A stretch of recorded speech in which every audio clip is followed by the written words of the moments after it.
Hello and welcome to SQA Higher Maths, Logarithms and Exponentials. First video, we are just going to look at finding out when we would use a logarithm or why we would use a logarithm. So let's have a look.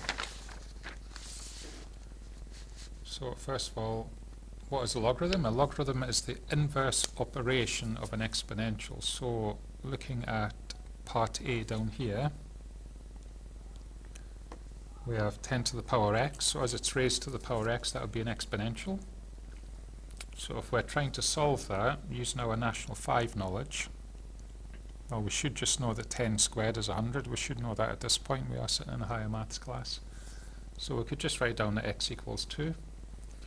Slightly more, I'm going to say slightly more annoying, slightly harder to calculate is 10 to the x equals 50, so 10 to the power of which number equals 50. So if we're trying that using our National 5 knowledge, we would be guessing at, well actually we've got the answer of 1.699 here, but we might guess at 10 to the 1.8,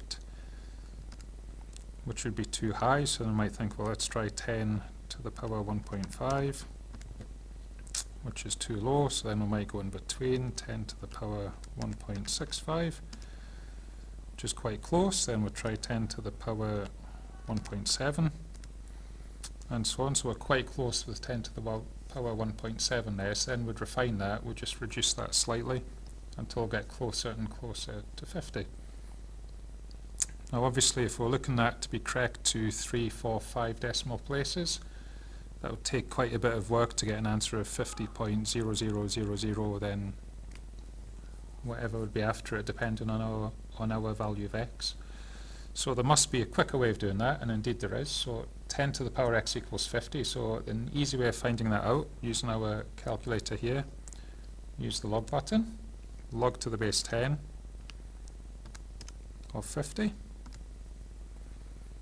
Okay, so by doing that, what we are really asking the calculator is 10 to the power of which number equals 50. That's what a logarithm is. It's the inverse of an exponential there.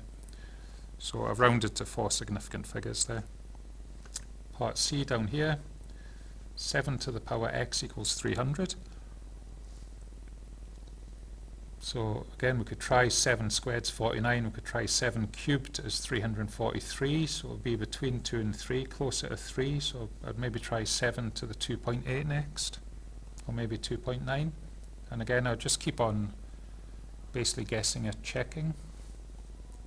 But what we could do, we could just use our log button again, which would be much, much simpler. So log, here it's 7 to the power x. So log to the base 7 this time, because we're raising 7 to the power x. Log to the base 7 of 300, which is going to tell me what I need to raise 7 to the power of to get 300. And we see that's 2.931 when rounded to 4 significant figures. Okay, so that's why we'd use a logarithm to solve an exponential equation to find the value of x.